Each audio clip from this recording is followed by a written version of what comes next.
بسم الله الرحمن الرحیم. الحمدلله رب العالمین. با سلام و درود فراوان به نهضت ظهور منجی عالم بشریت و یاران او. یکی از شناختن علوم اسلامی شناختن همه حکمرانی اسلامی است که در اجتماع و در جامعه بر سر مسلمانان و شیعه و تمدن ایران چه می آید و حکومت اسلامی عبارت است از چه نوع حکومت اسلامی و حکومت اسلام باطل و ربوی چه نوع حکومتی است و بین اسلام راستین چه اتفاقی می افتد و بین اسلام شیطانی چه اتفاقاتی می افتد. این دو موضوع بسیار مهم است. بایستی همه ملت تک به تک بدانند و نسبت به اون احساس تکلیف و وظیفه و تلاش و مجاهدت بکنند و این جزو مسیر مقدسات دین است. در هر پوشش و در هر لباس و در هر مقام و سن و وضعیتی که افراد متفکر باشند، به این صورت که اقتدار نظام اسلامی ربوی است، اعم از سیاست‌های هسته‌ای او، اعم از سیاست‌های موشکی او، اعم از دیپلماسی او، اعم از اقتصاد و قوانین و انتخابات ریاست جمهور و رئیس مجلس و مبلغین نماز جمعه و افراد او، همه اسلام ربوی است. اسلام ربوی میتواند اقتدار مضحک و پوشالی داشته باشد، میتواند دروغ و ریا و ناکارآمد باشد،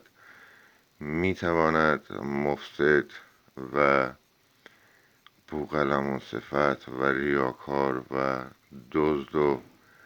جلب و پلید و پست و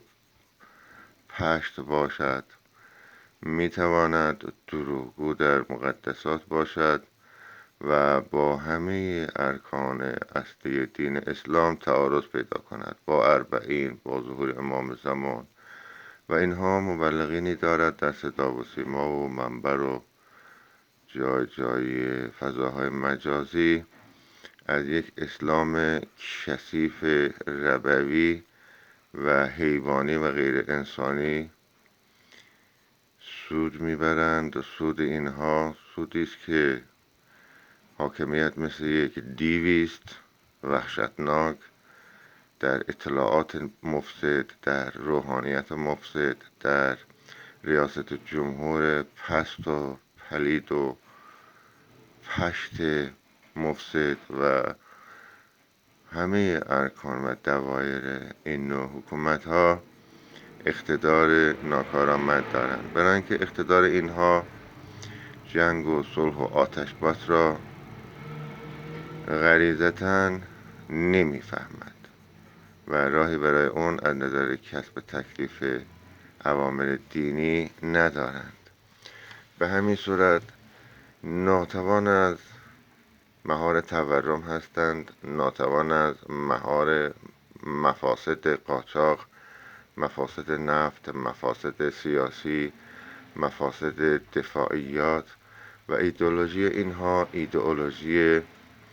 اسلام شیطانی است و همه انسان ها از اینها بدشون می آید. جرائم اینها قتل و غارت و زبان و زور و اسلحه و ناشناختن در پنهانی ها، اینها به همدیگر امر نهی میکنند تا در محله ها و اینها افراد بسیار کثیفی هستند که اون خانواده شهدا و ایثارگران و جانبازان را علم میکنند که ما شهید دادیم، در صورتی که یک ملت وقتی شهید میدهد مال همه است، مال گروه مخصوصی نیست که جنگ تولید کند و شیون بزند که من شهید دادم و بعد از اون همه غلط‌های شیطانی رو بایستی انجام بدم. خب هر کشوری شهید میدهد برای استقلال خود که مفسد سیاسی نداشته باشد، مفسد اقتصادی نداشته باشد، مفسد هنری نداشته باشد، مفسد اطلاعاتی نداشته باشد، مفسد جمهور نباشد و بسیار زیاد است. اما اسلام دموکراسی دینی شفاف است، مردم نهاد است، سیاست او اموال ملت را حفظ می کند، هسته‌ای او، فعالیت او، غنیسازی او با دیپلماسی سیاسی درست است. در نتیجه خارج از کشور کسی تهدید نمی شود که بر علیه سیاست های فعالیت های هسته‌ای اقدام بکند، برای اینکه سیاست با سیاست تفاوت دارد. اقتصاد او به هیچ وجه من الوجود در هیچ یکی از مسائل اطلاعات و دوایر دولت و قانون مفسد نیست، برای اینکه حکومت اسلامی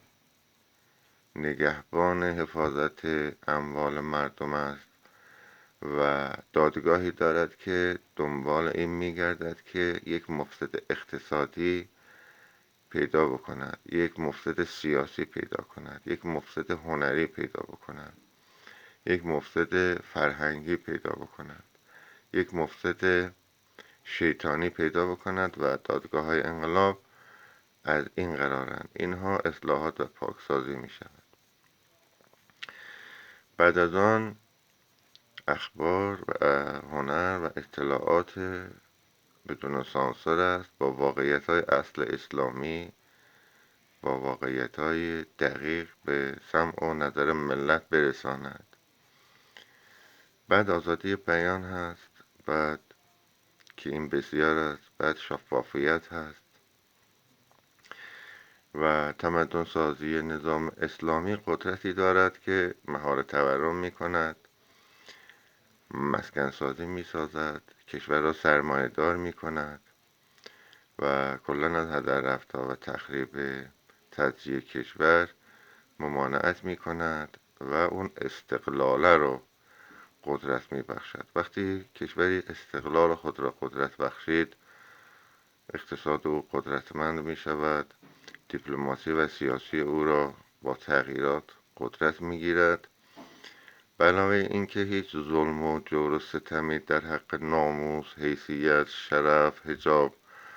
و آبروی دیگران انجام نمی دهد. حکومتی که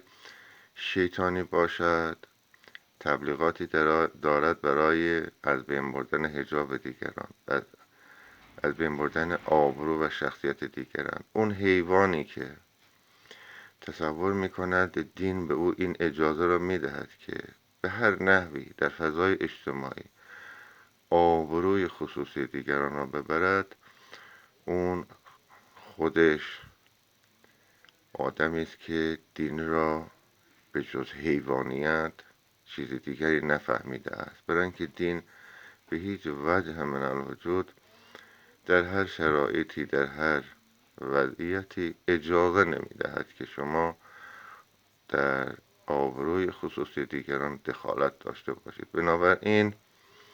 حکومت شیطان حکومتی است که همه اونها فرعون هستند و فرعونها طغیانگر هستند و زبان زور، زبان باطل و زبان اسلحه و زبان کثیف تهاجم فرهنگی دارند و اینها جزو آدمیت نیستند، برای اینکه حکومت اسلامی آدمساز است. اما حکومت کثیف و بیشرف طاغوت شکلی از نمایش معاویه های آدم نماست. و سلام.